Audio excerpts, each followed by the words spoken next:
Thank you so much for taking the time. I know you're so busy. I know, like, before we even started, you're like being pulled in a million directions. So thank you so much for your time today. Tell me a little bit about yourself for those who don't know you, who you are, where you grew up, and what did you want to be when you grew up? Well, I am Coach Carmen, and I'm originally from Poughkeepsie, New York, and moved up to the city of Albany in 2000 with my wonderful father. I was able to move up here, and I feel like spend half of my life with, or at least half of my life with my dad. And I feel like I've kind of have always been a person who is supportive of my friends and just my network of people who are around me. So originally, my big grand goal was to be a psychologist or a psychiatrist. And then I was introduced to the world of entrepreneurship, and I was like, I think that's more me. Cool. So you have a very unique story, which I have only heard like secondhand from a couple of people. I really don't know many details, but can you share about the circumstances that led you to start Mission Accomplished, and what was the fork in the road that led you to that path? Well, I am a individual in this world that was fortunate enough to live in two seemingly opposite worlds. I grew up in the suburbs, and then I moved up here and grew up in the city. My life started in the city of Poughkeepsie, then moved with my mom to the suburbs, and then moved here to the city of Poughkeepsie.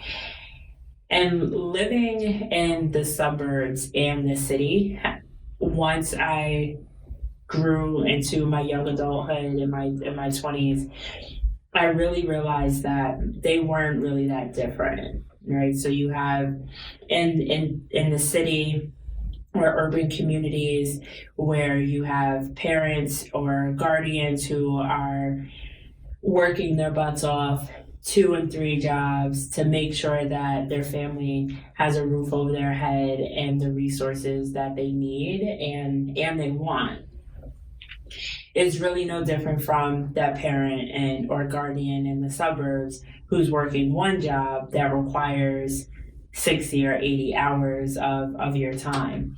So you may be making more. That person that's in that one job may be making more than that person that's in the 3 jobs, but the reality of it is that because you're working so hard, you do not have the time that you would like to dedicate to supporting your teenager in particular and your young adult child in particular with navigating their life, because you're trying to navigate life to take care of them, to give them everything that they need and they want.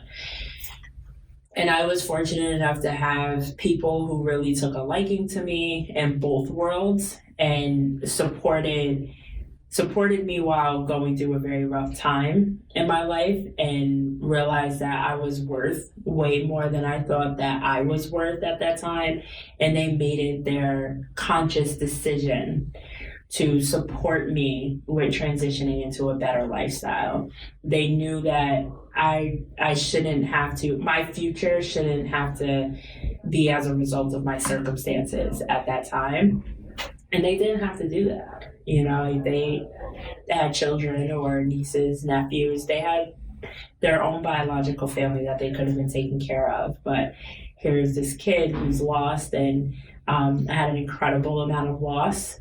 In my teenage years, my grandmother died. 3 of my uncles died, and my father was sentenced to several years in prison. My boyfriend at the time was sentenced to 15 years, and my brother was sentenced 7 years to life. And all of this happened within my family and to me in a very short amount of time. I want to say, between 3 to 4 years. So from like 14 years old until I was 18 years old. There was just all of this loss, and while also being kind of connected to the streets and violence, and just seeing all the things that is incorporated in the lifestyle of what gets you to prison and what violence, the things behind that motivate violence in the streets. So I had those people in my life who made a conscious investment of me, whether it was sitting down to have a conversation with me, to educate me about an opportunity, or to educate me about a resource, and to really walk me through the process of transitioning into the business world, both into higher education and into the business world. And some of these people, they opened up their little black book. They had, everybody has two little black books, and one is your wallet and the other one is your phone book. And these people did that. They did that for me. And as a result of my personal experience of people loving on me, intentionally and unapologetically, I decided to establish Mission Accomplished Transition Services to provide the same support to rising young professionals and entrepreneurs between the ages of 13 to 35. Wow. That's a diverse age range. Mm-hmm. I didn't realize that it was up until 35.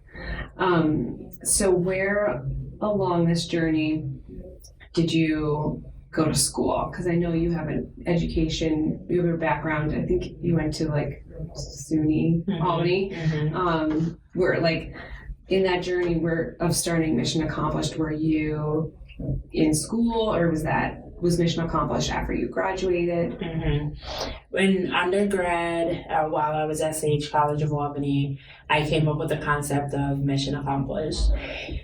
Originally, the organization was going to focus on transitional housing for youth in the runaway homeless system, because I was homeless at 16, which, that's why the whole Mission Accomplished Transition Services. So I named it Mission Accomplished because I felt I accomplished my mission against all odds in my life of transitioning. But then at 23, I was promoted to management at one of the larger organizations in the capital region, and I had the good old experience of being on call, and I was like, I ain't doing this. So that whole transitional housing, and then I also started to look into the certifications and a lot of the requirements, and I just felt like I wasn't going to really have the flexibility that I wanted to be able to create a cultural environment that truly supports young adults who look like me, right? And when I say look like me, I mean the color of my skin. I'm a Black woman who didn't learn much about my heritage or my culture, or the good history of what it means to be a Black American and have descendants from Africa, and just all of the amazing inventions and buildings, and just all of the amazingness that we come from. So much of that is missing from a lot of other transitional services. Or just the education environment, right? So you have February, that's Black History Month, that's when everybody's like, hurrah, let's talk about all these wonderful people, Dr. Martin Luther King and Rosa Parks and some other famous people, but there are other individuals who paved the way for me and for others like myself, who were not in the limelight, whether because they chose to or they just didn't have the political, spotlight in order to be able to move forward. So when you do hear about Black America, you hear about slavery. When you hear about the history of Black America, you hear about slavery. So whether it's when you look at the statistics of young people who are in the foster care system or in the homeless system or juvenile justice system, it is disproportionately Black and Hispanic children, right? And young adults. So it was important to me, as someone who graduated, for lack of a better term, or transitioned from an independent living program here in the city of Albany, to want to establish a transition program a housing transition program that would also highlight just how incredible we are. But I was selfish at 23, 24, where I'm like, I still have traveling to do. Like, I have things to do. And being on call 365 days out of the year ain't one of them. At some point, I hope that I'll be able to do it. So once I was in graduate school, I was sitting in classrooms while also serving as an intern at local community-based organization, as well as my alma mater, Albany High School. And I was able to see that the students who were prepared to transition from high school, the students who were prepared to transition from undergrad, because I worked with some undergraduate students as well. And then the students that I'm sitting in class with who are in graduate school all had the same transition challenge. And it was academically, majority of us were fine, right? But when it came to what's the steps to actually go into to transition into the higher education pathway you want to go into, the transition into the business world, the transition into making the right connections, the transition into navigating the world as a whole adult now, like we just didn't know, right? So everyone tells us, you go from high school, you go to undergrad, you go to graduate school, and you're going to make all this money, right? But no one's helping us really figure all of that out. While also with the career transition process, it's really important to do intentional research. So if you want to be a guidance counselor, like, why do you want to be a guidance counselor? What's the real reason? Like, what's your true why? And then getting to the interviewing guidance counselors, because we all have an idea of what a position what the responsibilities of a position entails, and then we also see the price tag, and that really excites us, right? But then you speak to somebody and they're like, no, like, this is really what it is, right? So I took the initiative to do that, to engage that process, transitioning into the graduate program. And I utilized my graduate career as just completely different than my undergraduate. So when I seen that everyone was having the same challenges, and I'm interacting with people from various socioeconomic backgrounds. So this person over here may have gone to a private school, their parents are well off, they can go back home and, be comfortable, what have you, and then working with a student over here where their parents are not well off, going back home may not really be an option, and they both were terrified of, networking, right? We throw this word networking around. You need to go out and network and make connections. But it's like, how do you really do that? Like, how do you do that in an intentional way? I just show up to a networking event and just start talking to people? Like, no, it's not that easy.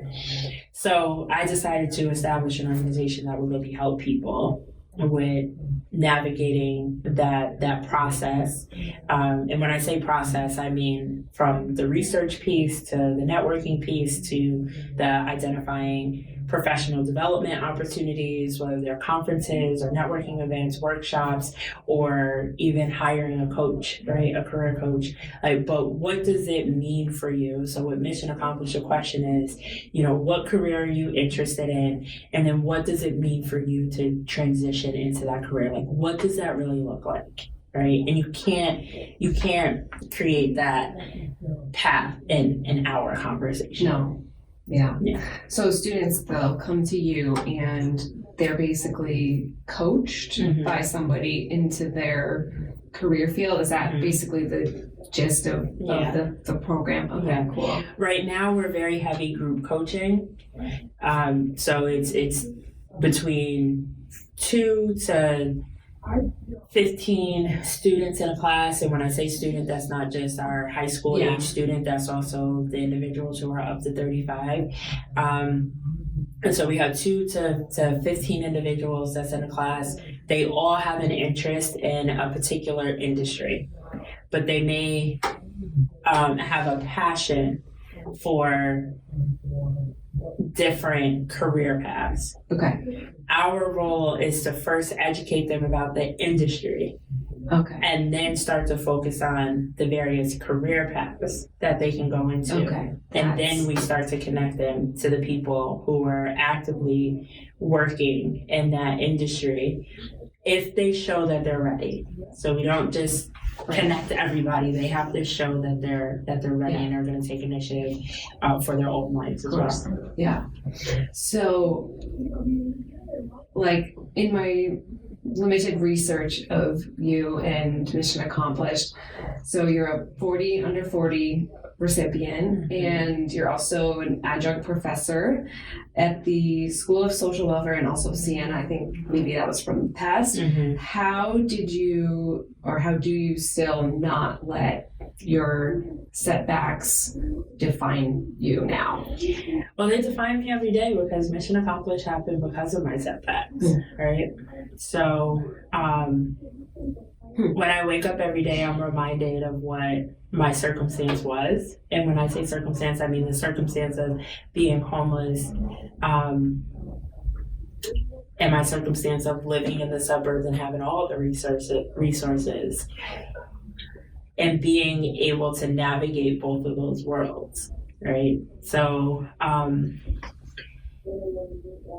like, and how do you, sorry, no, go ahead. Go ahead. No, I was just saying, how do you counsel others who might have been in a similar situation, or may not have necessarily been homeless, but feel like they have a setback? Like, do you, if your circumstances, as you say, define you now, like, how do you coach other people who are maybe going through a situation of their own? When I speak with people, I encourage them to look at themselves as a survivor and not a victim. Right? And of course, it depends on where someone is mentally, but and emotionally. But when you look at yourself as a survivor, you recognize the grit that you have. You recognize the resilience that you have. You recognize the perseverance that you have, and you recognize the creativity that you have to be able to get through whatever it is that you needed to get through. We have a lot of people in this world who have contemplated suicide, right? And there are a lot of people who are very depressed, but they have the courage to tell someone, right? Or they have the courage to not take their life. And so they were able to get through that. Or you have someone that was fired from 3 of their favorite jobs, but they have the courage to come and ask for help. Right? So that means that you are a courageous survivor, which means that you can get through anything. And what the most important piece is that you ask for help. You ask for the right help, right? So, right. But, you ask for help because we are an interdependent world, as much as the whole be an independent person is touted. No one can do anything without depending on something or somebody, right? So it's just that whole process of try to transition from looking at yourself as a victim to looking at yourself as a survivor, and looking at yourself as a courageous survivor who's asking for help to get to where you truly want to be. That's powerful. When you are working with students, like, is there an issue with boundaries, or is it just every person is different?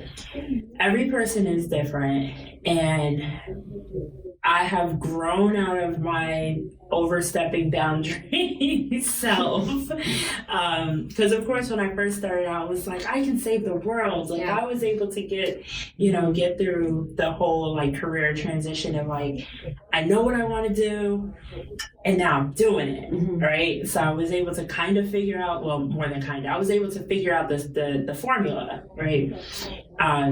So I definitely was like, I can save everybody. But now I have gotten to a point where I know the signs of someone who's ready. And I know the signs of someone who's not. And now that I'm able to recognize the signs, I am comfortable with saying to somebody, you're not, it doesn't appear to me that you're ready for this part of the coaching process, just based on some of the activities that I've asked you to complete that you haven't completed.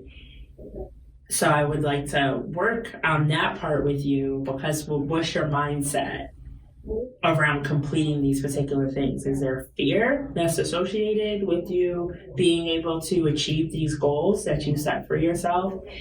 Like, what's the fear factor? Because that's usually what holds us back, right? So what's the fear factor here? We got to get past the fear factor before we can move on to the next step, right? And even that student that shows that they're ready, everybody still has fear, right? Because we're always pushing ourselves for bigger and better, right? But there's different levels of fear. Yeah, cool. Do you mind, if, without sharing names or information, sharing a transformational story of one of your students? Well, recently we had a young lady, and her name is Jasenia, because Jasenia will say this. Her name is Jasenia, and I'll share too. And she was a rising image consultant, right? And now she is an image consultant, right? And she says it with conviction, like, this is what I do. Right? So I was able to meet her in this place of like she had all of the right information. She knew how to establish the business plan and all of those pieces. It was the next step of like really putting herself out there and saying, this is what I do, this is how I do it, and these are who my clients are. And yes, I want to get paid for my passion, right? And it's incredible to go on social media and just see what she's doing.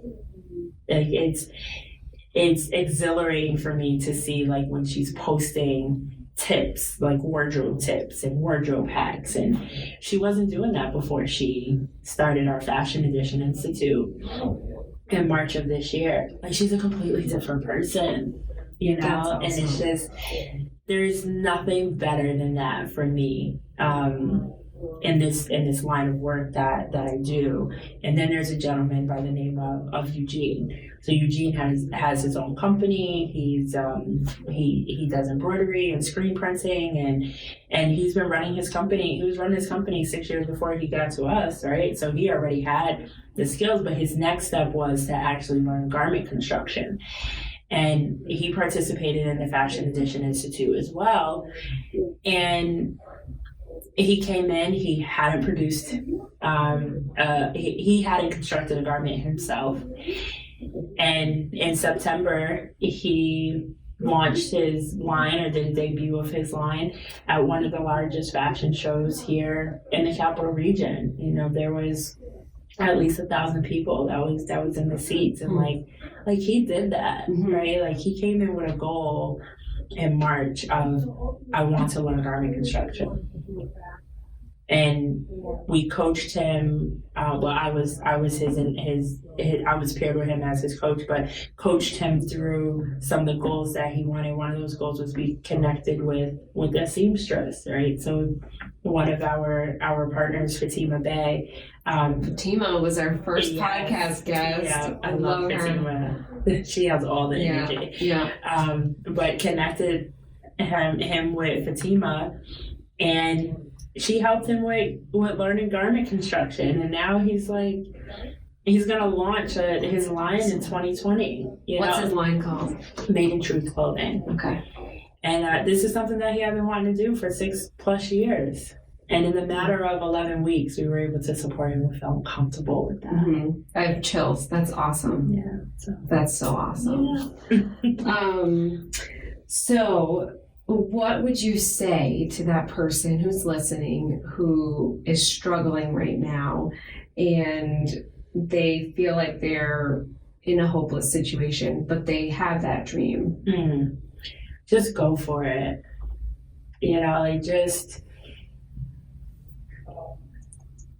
Just write absolutely everything that's in your head, even the things that we unfortunately tell ourselves is stupid. Just write it all down. Write every little thing down, even if it doesn't make sense. Just write it down, and then reach out to somebody to help you, to really start to organize your thoughts, and then start to complete your goals by taking baby steps. Do not try to do it all simultaneously. You will get overwhelmed with your excitement, right? So just write it all down. And it's always the ideas or the goals or the visions that other people will say make absolutely no sense, that everybody loves. But you have to be willing to make the investment in it, to massage it to be what you want it to be. I'm sure somebody told whoever created the light bulb that nobody wanted a light bulb. We just wanted to walk around with lanterns. And now everybody uses lights, right? Mm-hmm. When do you see somebody using a lantern? Never. So you just remember that, but also listen to people that have experience, because people who have experience have failed forward, and you can really circumvent failing forward in certain areas if you just listen. And then there's some times where you need to fail forward too, in the same exact way, in order for you to be able to get up and brush yourself off and create the next step. It's a marathon. It is. That never stops. Yeah. So for what little time we have left, can you talk about the Fashion Institute? Can you talk about the Fashion Edition Institute and some other initiatives that you are working on? Absolutely. The Fashion Edition Institute is a business and career development program specifically for individuals between the ages of 18 to 35 who have 3+ years experience in the industry. And that's as a designer, as a makeup artist, an event producer, an image consultant, in a variety of other roles. And the goal of that program is, one, to highlight the fashion professionals in our fashion industry that is growing under our noses, but people don't realize that our fashion industry is here. And then the second piece is... Our meaning Albany? Capital Region. And then the second piece is to support, our second goal is to support the fashion professionals and entrepreneurs that participate in the Fashion Edition, so that they recognize they do not have to leave the capital region in order for them to be successful in the industry. Is it important to be global? Absolutely, but that's whatever career you do. And then third is really to help people get past their fears. So it's a mindset. We always engage mindset coaching in any of our programs to really help us see what people's fears are, and in order to help them to get to where it is that they want to be. And then the last is creating the business foundation, or the helping people understand the foundations of business within the fashion industry. So it's kind of like a mini business course for fashion professionals. And I shouldn't say kinda, it is. It is a mini business course for fashion professionals that's focused on the mindset, your brand identity, your marketing of yourself as a fashion professional, but also of the company that you may establish. So it is for people who either want to work for a company or they have established their own business. Okay. How can they enroll? You must apply. So it is a competitive application process. We will accept 4 to 8 individuals, and you can apply at MA. That's M as in mission, A as in accomplished, transitionservices.org/fashion edition. Okay. We'll include a link in our show notes. So if people want to go to our show notes, we'll have a direct link to that if they want to apply. Perfect. And then at the end, the fashion professionals will do a pitch, and it will either be a pitch of their business or it'll be a pitch of themselves so that they can get hired by other clients or a company. Or get other supports that they may need. It's not promised that will happen during that pitch, but we create an environment where it's possible. Awesome. And then what about the Little Black Dress Initiative? Mm-hmm. Is that affiliated or is that a different initiative? That is with the Junior League of Albany. So I'm a member of the Junior League of Albany, and the Little Black Dress Initiative started in the UK. And the purpose of it is to raise awareness about poverty and the effects on women and the overall society, or women in society. Because when we do good, everybody does good. Right.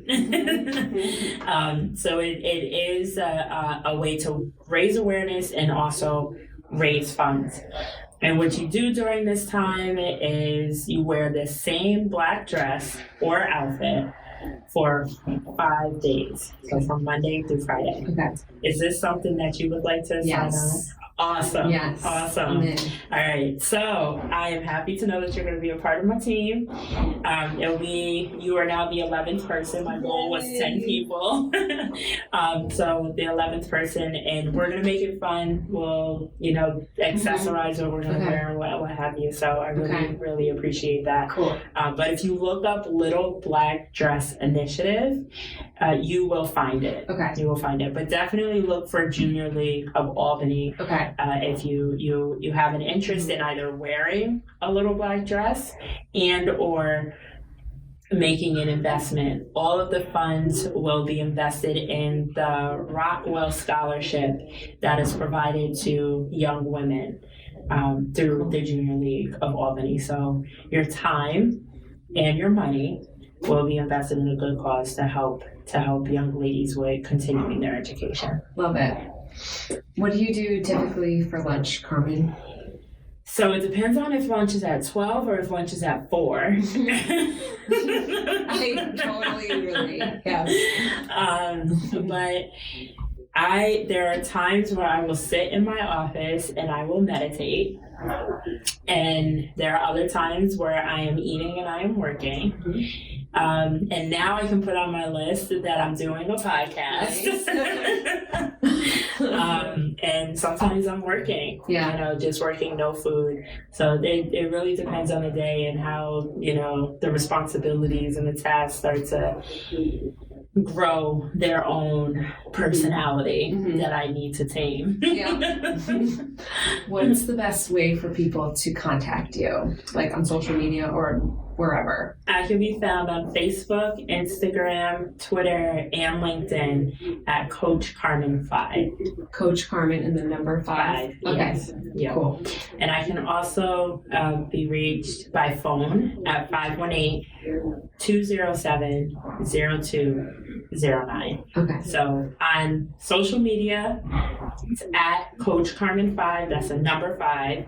And by phone at 518 207-0209. Okay. And all of your contact information and the links and everything that you mentioned today will be on our show notes at workinglunchpod.com. So if they want to, they can't remember all that or whatever. Thank you so much for taking the time to talk with me today.